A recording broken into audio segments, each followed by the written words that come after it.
আসসালামু আলাইকুম, welcome back to my channel. আশা করি সবাই ভালো আছেন। আজ আবারও একটি রেসিপি নিয়ে হাজির হয়ে গেছি। আজ তৈরি করে দেখাবো আলু দিয়ে খুবই মজাদার একটি স্যান্ডউইচ রেসিপি, যা খেতে ভীষণই মজার আর তৈরি করা একদম সহজ। ভিডিওটি না টেনে প্রথম থেকে শেষ পর্যন্ত দেখে যান, আশা করি রেসিপিটি ভালো লাগবে।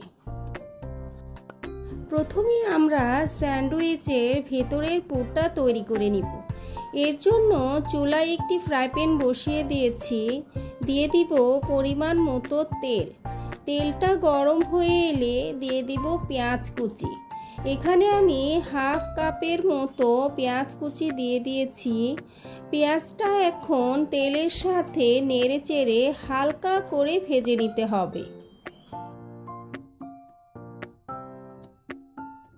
পেঁয়াজটা আমার ভাজা হয়ে গেছে। এখন এর মধ্যে দিয়ে দিব মশলা।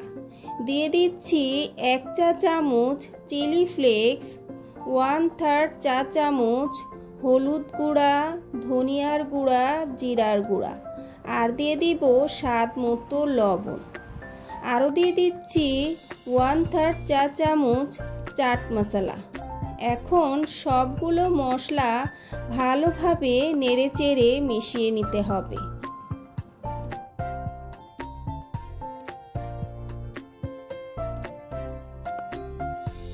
মশলাটা আমার মেশানো হয়ে গেছে। এখন এর মধ্যে দিয়ে দিব আলু। এখানে আমি 2টি আলু সেদ্ধ করে ভালোভাবে চটকে নিয়েছি। এখন আলুটা মশলার সাথে ভালোভাবে নেড়েচেড়ে মিশিয়ে নিতে হবে। চুলার ফ্লেমটা মাঝারিতে রেখে প্রায় 5 থেকে 6 মিনিটের মতো রান্না করতে হবে। সব শেষে দিয়ে দিব সামান্য কিছু গাজর কুচি।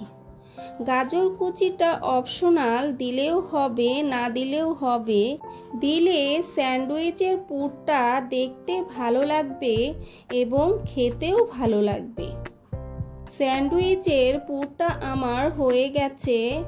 এখন এটি চুলা থেকে নামিয়ে নিব।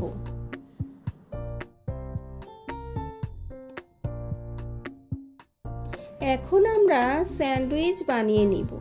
স্যান্ডউইচের জন্য প্রথমে আমাদের লাগবে পাউরুটি। এখানে আমি 1 পিস পাউরুটি নিয়ে নিয়েছি। এখন পাউরুটির গায়ের সাথে সামান্য একটু টমেটো সস লাগিয়ে নিতে হবে।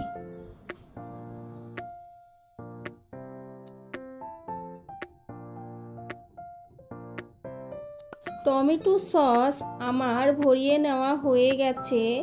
এখন এর মধ্যে দিয়ে দিব তৈরি করে রাখা আলুর পুর। আলুর পুরটা দিয়ে আস্তে আস্তে ভালোভাবে রুটির পুরোটা গা জুড়ে লাগিয়ে নিতে হবে। বন্ধুরা, যাদের কাছে আমার ভিডিওগুলো ভালো লাগে এবং পছন্দ করেন, তাদের কাছে আমার রিকোয়েস্ট রইল, আমার চ্যানেলটি সাবস্ক্রাইব করে দিবেন আর আমার পাশে থাকবেন।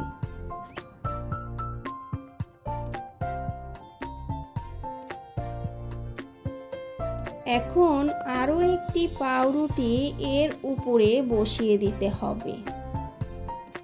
এখন এটি হালকা করে একটু ভেজে নিব। ভাজার জন্য চুলায় একটি ফ্রাই প্যান বসিয়ে দিয়েছি। দিয়ে দিব সামান্য একটু ঘি।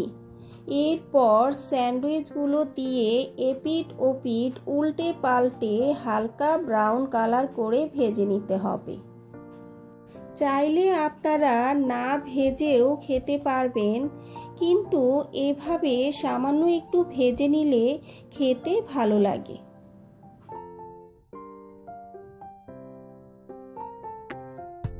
স্যান্ডউইচগুলো আমার ভাজা হয়ে গেছে। এখন এগুলো একটি থালার মধ্যে তুলে নিচ্ছি।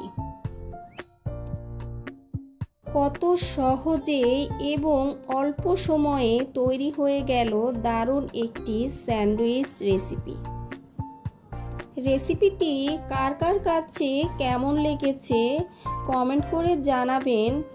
যদি ভালো লেগে থাকে ভিডিওতে একটি লাইক দিয়ে যাবেন, সাথে ফ্রেন্ড সার্কেলের মাঝে বেশি বেশি শেয়ার করে দিবেন।